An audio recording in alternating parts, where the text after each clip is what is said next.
Hello, everyone. Welcome back to the Coop with Meyer Hatchery, where we talk all things poultry in hopes of educating poultry keepers and inspiring future flock owners. And I'm Jeff. Today we are talking with Don Schrider, author of Storey's Guide to Raising Turkeys. This book covers all aspects of raising turkey, explaining the different types of turkeys, obtaining hatching eggs, newly hatched poults, feeding turkeys, managing breeding stock, housing of a breeding flock, incubating eggs, brooding young poults, raising turkeys on pasture, and more. So, obviously, this is a great book to have.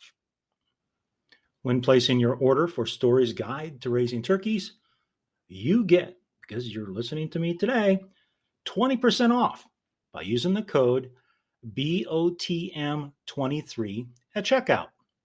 That's Bravo Oscar Tango Mike 23 at checkout. Along with your order of this book, May's Book of the Month, you'll receive a free seed packet.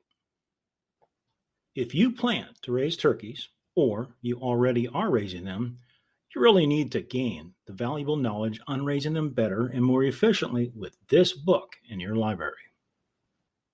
Don, you began the book with a story about your grandmother raising turkeys and your memories of her farm.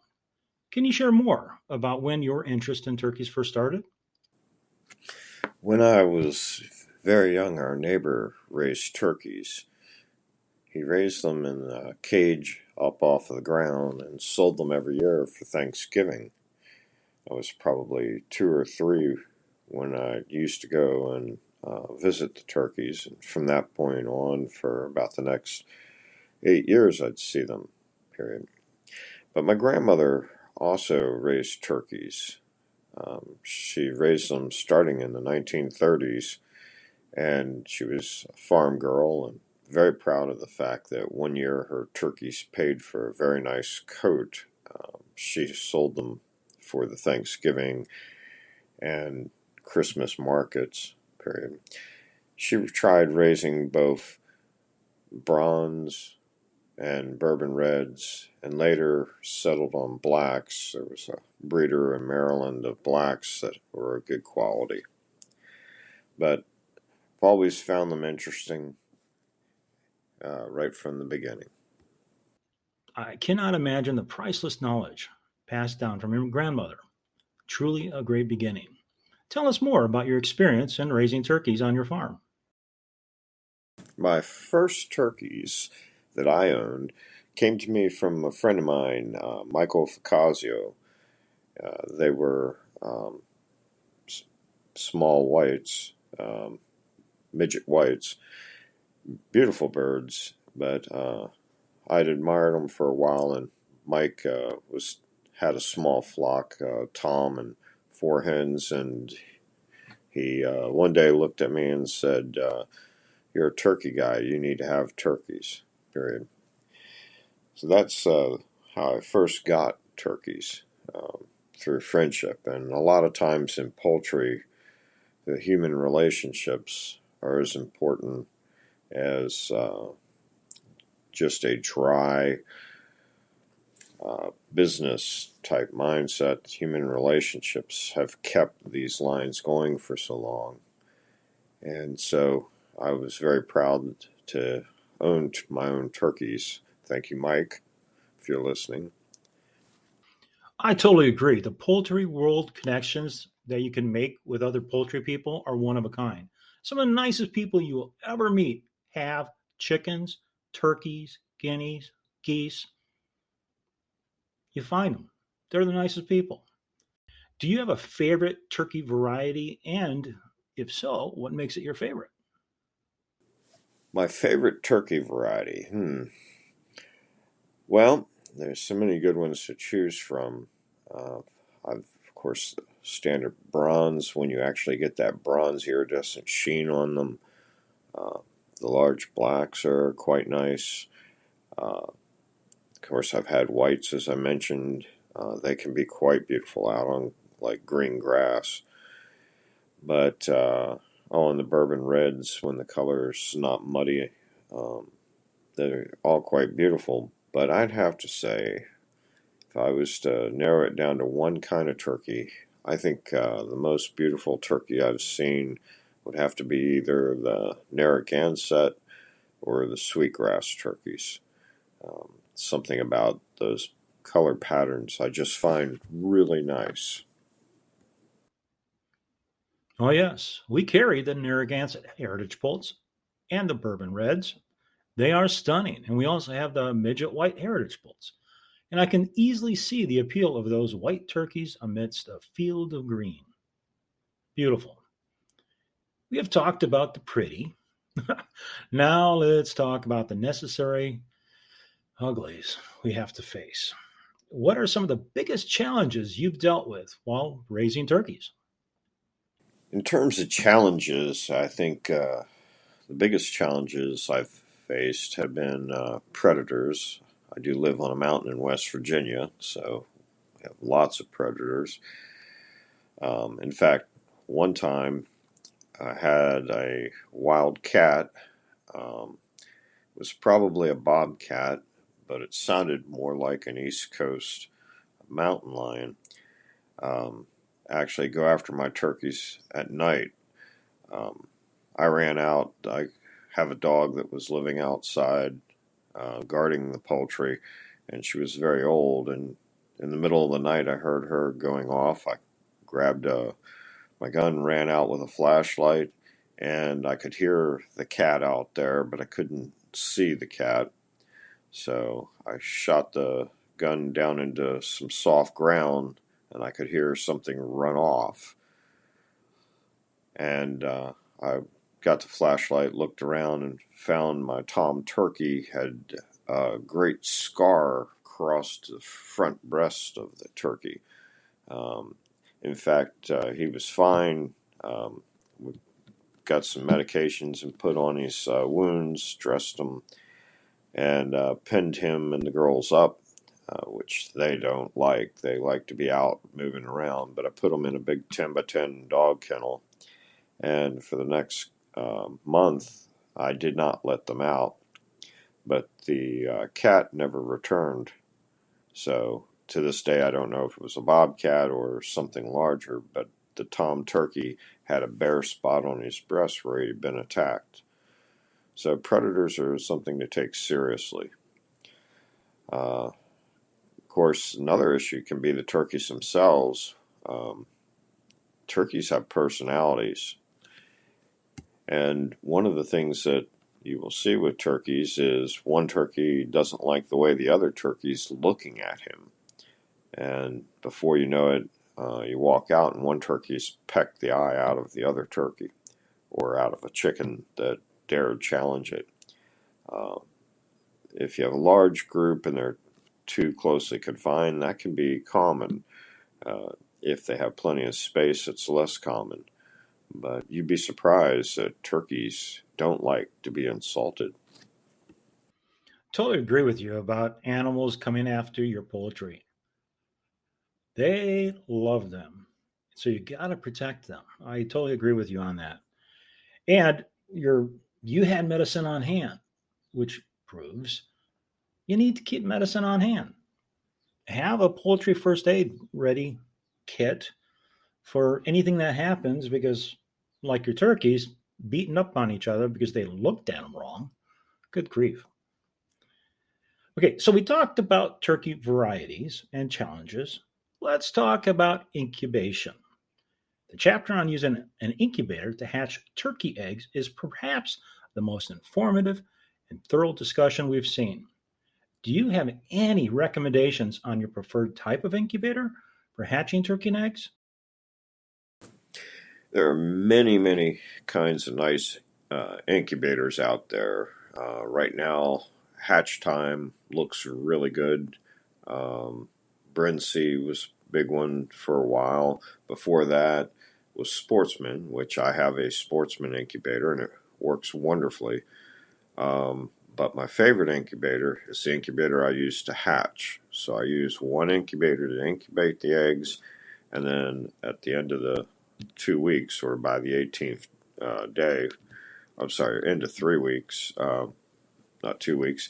I moved them over to the hatching incubator. My hatching incubator was a gift from old poultry mentor of mine, Clint Grimes, and it is a 100-year-old Brower made out of redwood. It's a piece of furniture. It's gorgeous. But if you can pick up an old redwood incubator and then you take time to clean it up, and sometimes you have to rewire it, uh, when they hold humidity properly, nothing hatches better than that. So my favorite is the Brower. So, but if you want a brand new one right now, I'd say Hatch Time looks really strong. Okay, Don, with the current homesteading trend underway, everybody's getting into it. Many people are doing it for the first time, and they're raising all kinds of poultry, including turkeys. Can you share your recommendation for the ideal flock size and setup? You know, the pasture and confinement, etc., for a single person or a couple to manage themselves with beginner, just starting level experience. If I was starting out again as a beginner, ideal flock size would be one male, one tom turkey, and 2 to 4 females. I'd lean towards four if I have the space, but even just 2 females would be a good flock to start with. You'd be able to have young turkeys. You'd be able to interact with the birds and see their individual personalities. So it's a good size, workable amount. And I'd certainly do something like that before I try, say, 1,500 turkeys. But anyway, the one tom, 2 to 4 females is a perfect size to start. Start small with workable amount. Great advice, Don. I appreciate that. I feel like a lot of the beginners quickly get in over their heads. Now, speaking again to the beginners with turkeys, what is the top three things you wish you knew at the start of raising turkeys that you later learned? So, 3 things that I think everyone needs to know if they're just starting out. In fact, 3 things I wish I had known when I started out. Um, the first thing is read everything you can. An informed beginner is better, will have better success than someone that's done it for a while that has always had intermediate success or less.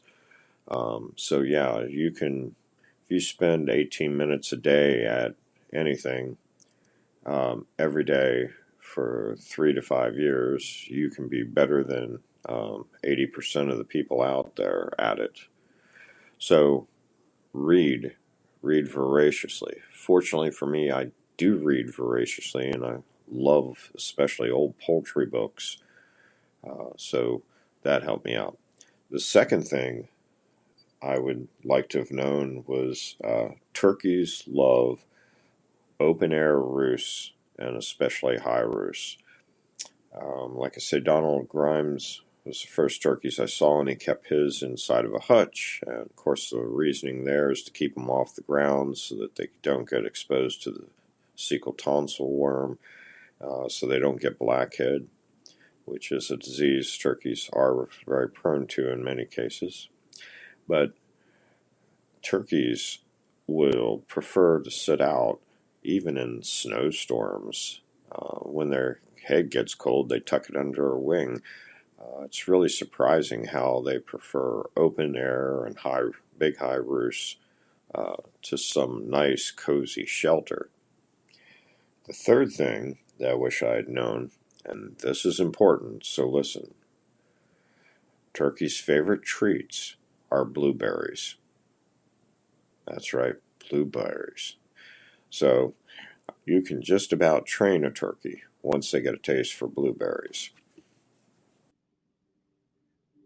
Blueberries. Who would have known? And I have to agree, yes, they are a tasty treat.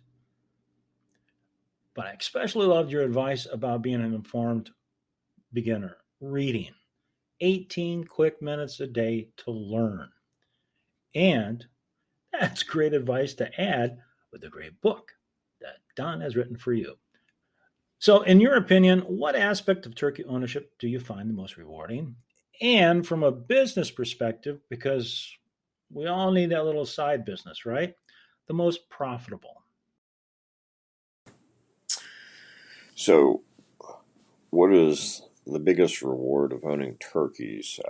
If we talk about profitability, of course, the reward comes in selling your turkeys financially. You can get a reward. As I say, my grandmother, back starting in the 30s, was able to buy a winter coat. Very proud of the fact that she could buy a winter coat by selling her turkeys.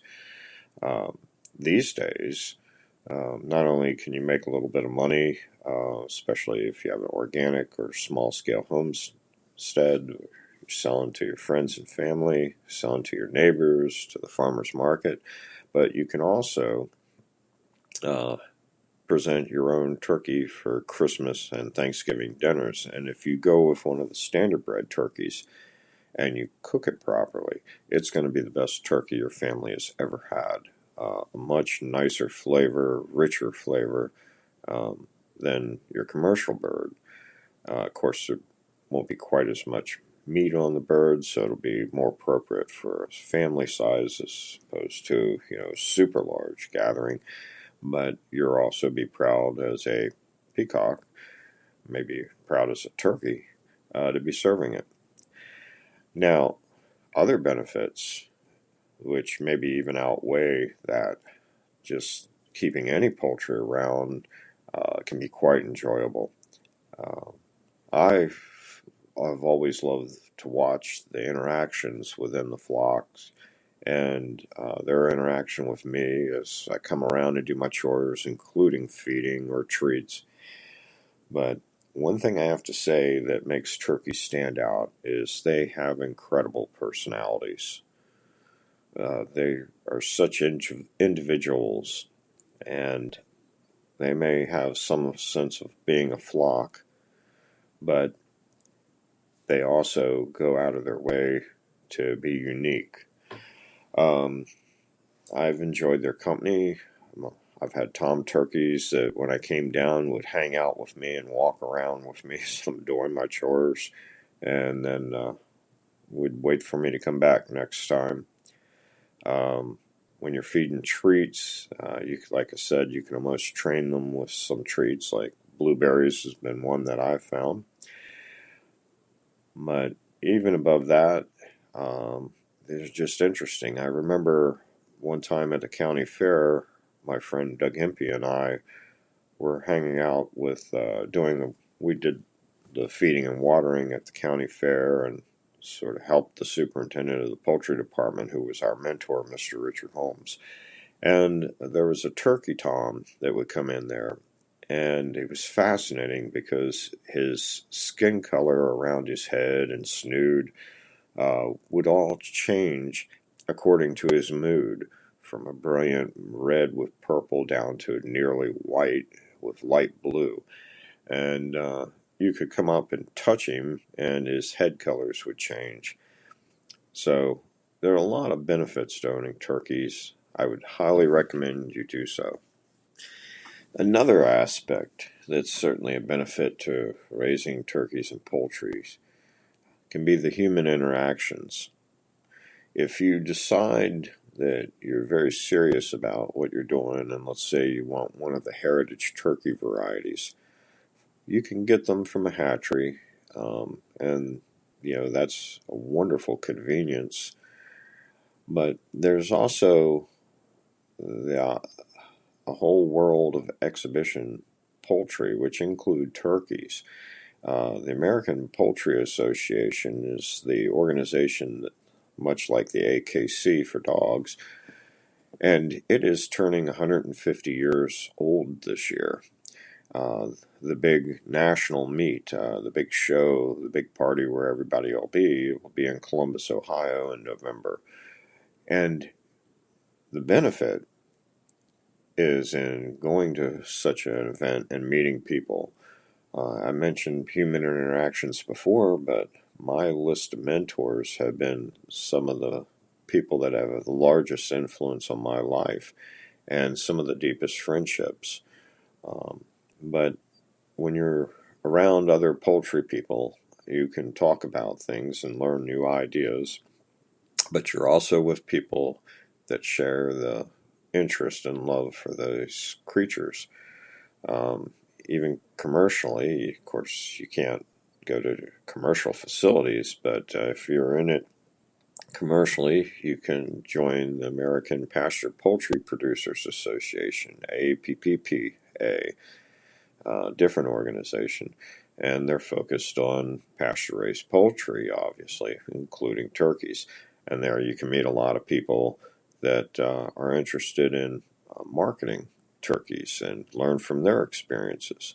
So we should never forget the human interactions when we focus on the birds.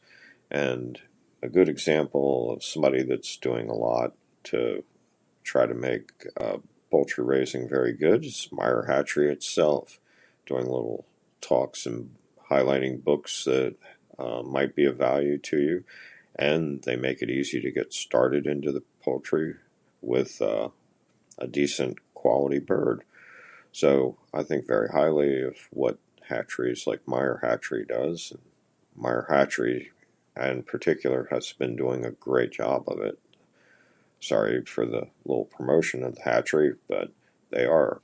And so, anyway, the interactions with people, and in the case of something like Meyer Hatchery, you should try to get to know some of these folks out at events when they're out of the hatchery, or if you ever get a chance, take a tour of the place.